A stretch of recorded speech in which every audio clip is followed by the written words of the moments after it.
Memang akhirnya cerita-cerita tentang penantian-penantian yang nyaris nggak masuk akal ini, penantian-penantian yang di luar nalar ini memang menghasilkan pemimpin-pemimpin legendaris di usia tua.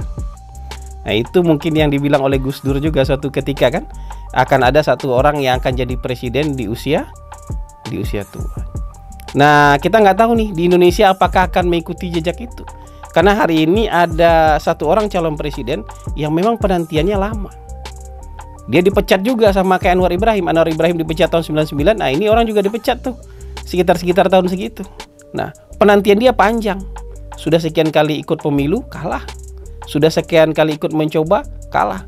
Orang yang awalnya janji dukung dia, kemudian nggak dukung dia, kejadian.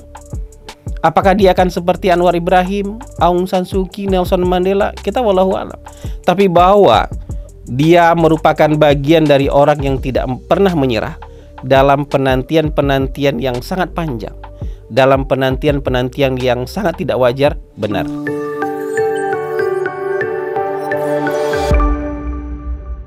Baik, assalamualaikum warahmatullahi wabarakatuh. Kita berjumpa lagi dalam siaran mikrofon Hasan Nasbi. Sekarang kita sudah masuk ke episode 155 ya. Dan kali ini saya ingin membahas tema gitu ya. Judulnya penantian-penantian panjang yang nyaris mustahil gitu. Jadi memang dalam hidup ini yang paling banyak itu memang yang berguguran di dalam perjalanan. Kalau teman-teman PKS dulu bilang yang berguguran di jalan dakwah gitu. Tapi kalau ini banyak yang berguguran di dalam perjalanan ketika ingin mencapai sebuah tujuan. Karena memang mungkin ada banyak orang yang penantiannya nggak lama. Jadi ketika dia punya keinginan, nunggu sebentar aja jadi presiden dia, gitu ya. Nunggu sebentar aja tercapai kenyataannya, gitu. Kayak Pak Jokowi gitu, jadi dari Solo 2012 ke Jakarta jadi gubernur, 2014 sudah jadi presiden beliau kan gitu. Penantiannya nggak terlalu panjang. Penantiannya nggak terlalu panjang. Tapi banyak orang yang di dalam politik itu penantiannya panjang sekali, dan bahkan kalau menurut logika orang normal dan orang awam atau orang-orang kebanyakan itu sudah nyaris mustahil gitu. Tapi ketika dilakoni dengan sabar, ketika dilakoni dengan penuh keyakinan, dengan teguh pendirian, oh ternyata kesampaian juga. Walaupun nanti mungkin kesampaiannya dengan cara yang sangat ajaib, ya kesampaiannya dengan memakan waktu yang sangat panjang sehingga tercapainya di usia yang sangat tua. Nah, ada banyak pengalaman di dalam sejarah politik yang seperti itu. Misalnya Aung San Suu Kyi ya. Aung San Suu Kyi ini pemimpin legendaris lah dari Myanmar ya. Pemimpin legendaris dari Myanmar, dia anak putri dari bapak pendiri Myanmar sebenarnya. Kemudian dia mendirikan sebuah partai Nasional Liga Demokrasi gitu, NLD di Myanmar. Tapi ketika militer mengira-ngira bahwa ini orang akan menang gitu kan, ini orang pengaruhnya besar gitu kan, ini orang tidak bisa dibendung, kemudian militer kemudian memberlakukan tahanan rumah terhadap dirinya. Tahun 89 Aung San Suu Kyi itu mendapatkan hukuman tahanan rumah. Jadi dia nggak boleh keluar rumah. Nah, di masa dia menjalani tahanan rumah itu, tahun 90 partainya ikut pemilu dan menang. Menangnya 80%. Partainya menang 80%, tapi ya militer menolak untuk mengakui itu dan menolak untuk menyerahkan kekuasaan kepada partainya Aung San Suu Kyi. Bayangkan, menangnya 80%. Ya, tapi ya enggak berkuasa dia. Dan Aung San Suu Kyi itu tetap menjalani tahanan rumah itu enggak cuma sampai tahun 90. Dia menjalani tahanan rumah itu 21 tahun. Sampai tahun 2010. Sampai tahun 2010 dia menjalani tahan rumah. Kalau buat orang-orang kebanyakan tuh udah nyerah aja tuh. Udah berdamai aja itu. Berdamai, menyerah, ya sudah saya jadi orang biasa deh. Ya, berdamai, menyerah, atau ya udah saya ikut aja deh maunya apa gitu. Jadi nggak akan tahan tuh di dalam tahanan rumah. Dalam tahanan rumah, nggak di penjara, tapi nggak boleh keluar dari rumah selama 21 tahun. Tapi dia tetap mengorganisir partainya, sehingga ketika tahun 2012 ya ikut pemilu itu dia menang telak gitu. Ikut menang telak partainya. Dan akhirnya dia kan menjadi Perdana Menteri di tahun 2016 sampai tahun 2021. Penantiannya berapa lama tuh? Dari 90 berarti 26 tahun ya. Dia menjalani penantian dan harusnya dia jadi presiden. Harusnya Aung San Suu Kyi jadi presiden. Tapi karena ya apa boleh buat, suaminya berkebangsaan asing, anaknya juga berkebangsaan asing. Jadi dalam konstitusi Myanmar, orang yang keluarga langsungnya, suami, istri, anak, kalau berkebangsaan asing Anda nggak bisa jadi presiden. Akhirnya Aung San Suu Kyi jadi Perdana Menteri aja, semacam Perdana Menteri. Tapi yang mau kita pelajari di sini adalah keteguhan dia, kesabaran dia, bahkan perjalanan yang hampir mustahil untuk dijalani, kemudian dia jalani dan dia sampai di titik paling tinggi yang bisa dia capai, yaitu jadi Perdana Menteri lah, semacam Perdana Menteri di Myanmar. Dan 2016 sampai 2021 dia mengabdi menjadi Perdana Menteri, satu periode aja. Dan memang tahun 2021 dia ya digulingkan lagi lah ya, digulingkan lagi sama militer yang memang di sana juntanya agak-agak nggak tahu malu dan nggak peduli sama pandangan dunia internasional, sangat tidak peduli sama pandangan dunia internasional.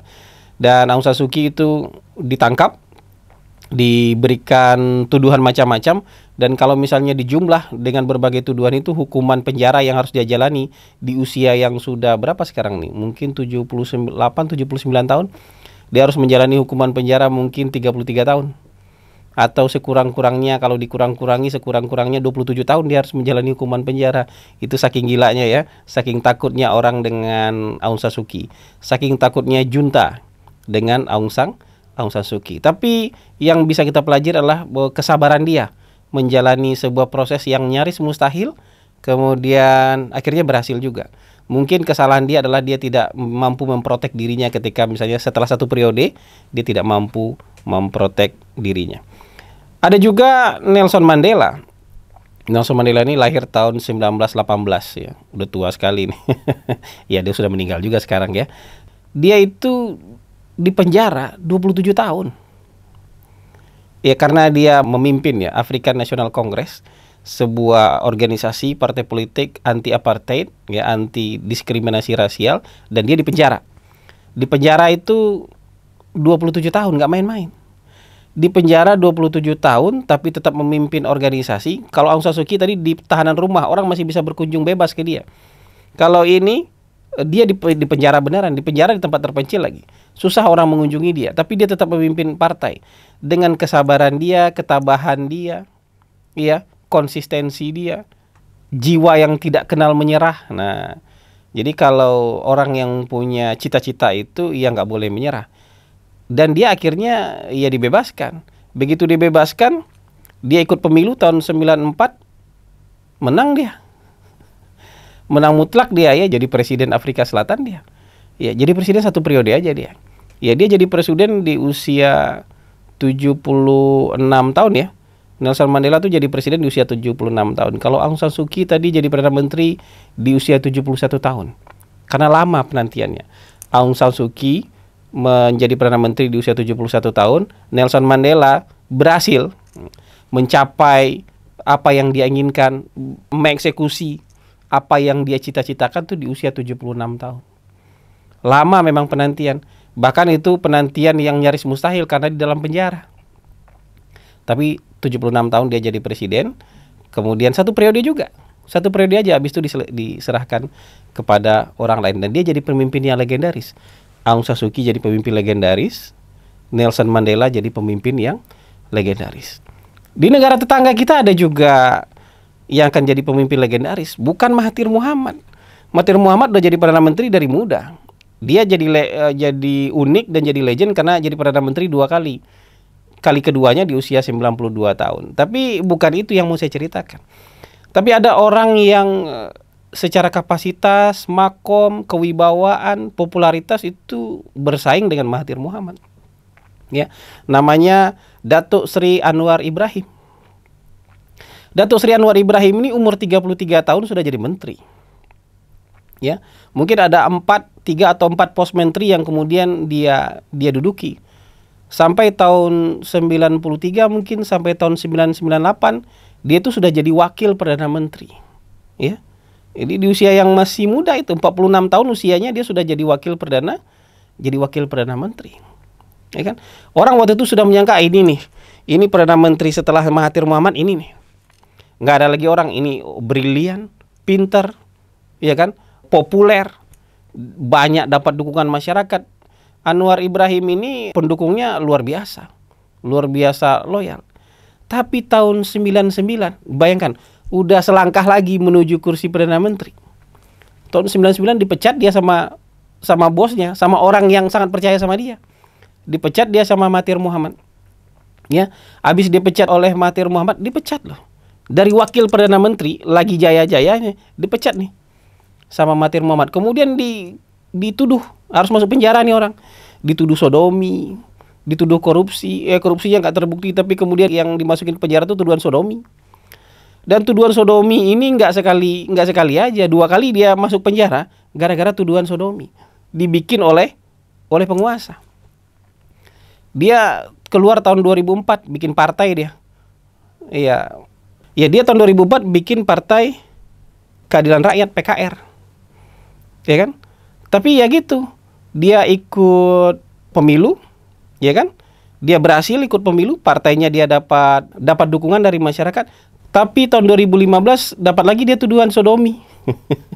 Masuk penjara lagi dia tahun 2015 sampai tahun 2018. Ketika dia lagi dalam penjara tahun 2018, dia didatangi oleh Mahathir Muhammad. Orang yang pernah mencat dia, orang yang pernah masukin dia ke penjara. Bayangin, dia didatangi oleh Mahathir Muhammad, orang yang pernah dulu masukin dia ke penjara karena tuduhan sodomi, datang kepada dia di penjara. Ayo kita sama-sama bikin koalisi, bikin aliansi.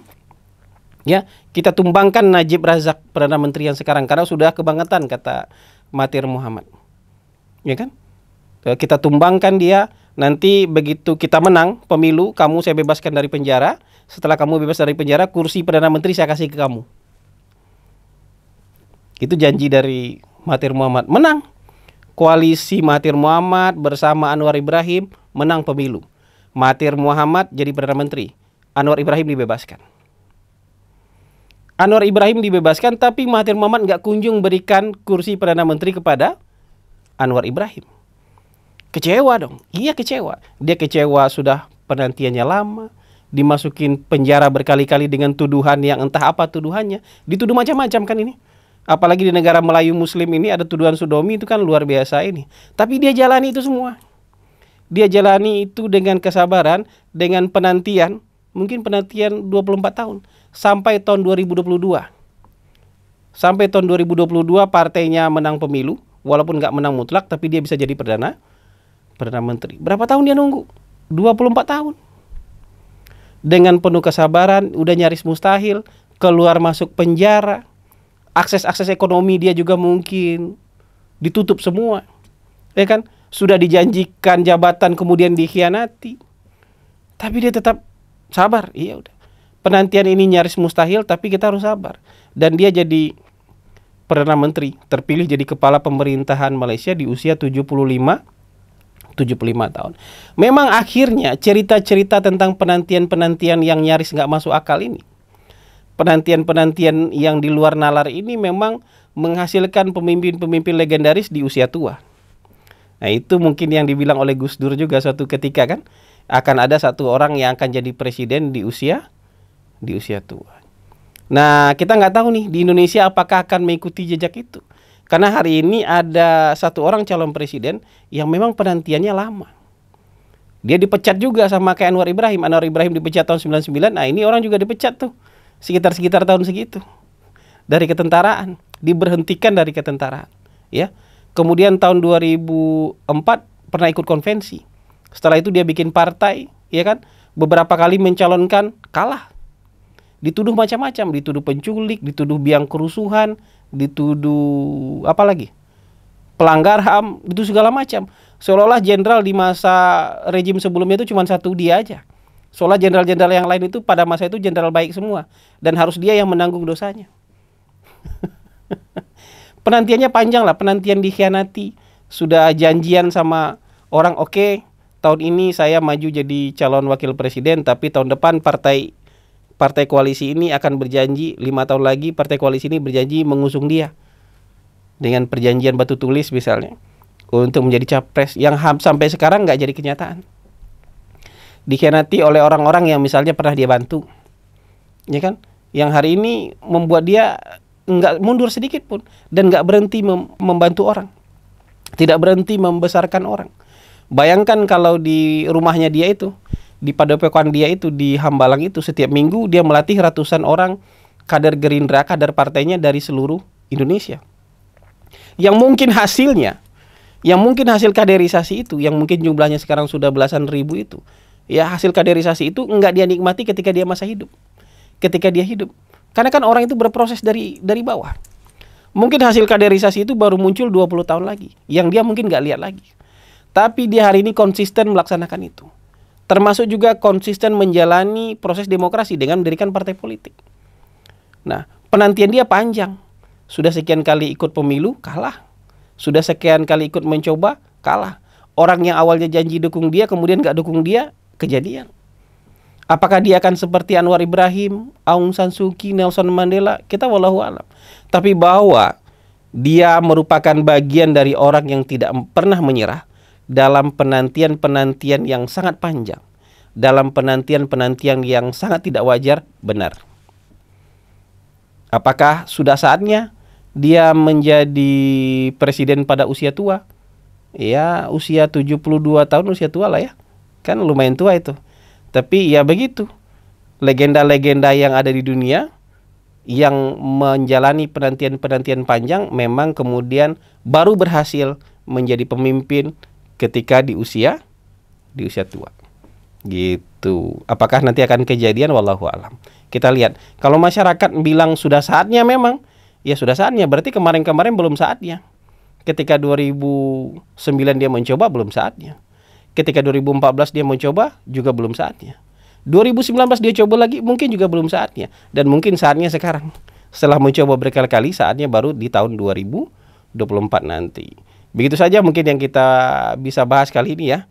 Semoga jadi bahan perenungan buat kita bersama. Ya, cerita-cerita ini sebagai semacam pembanding saja. Bukan untuk, wah pasti akan kayak gini. Enggak. Ini sebagai pembanding aja. Tapi menurut saya, kalau ada cerita-cerita yang mirip seperti ini, tentu pendukung-pendukung capres yang ini akan jauh lebih percaya diri bahwa penantian panjang itu ketika dijalani dengan sabar, dengan tekun, dengan telaten, dengan keteguhan hati, di ujungnya akan mendapatkan hasil yang sangat baik. Dan insya Allah mungkin terpilih menjadi presiden tahun 2024. Terima kasih. Wabillahi taufik wal hidayah. Wallahu muwafiq ila aqwamit thariq. Wassalamualaikum warahmatullahi wabarakatuh.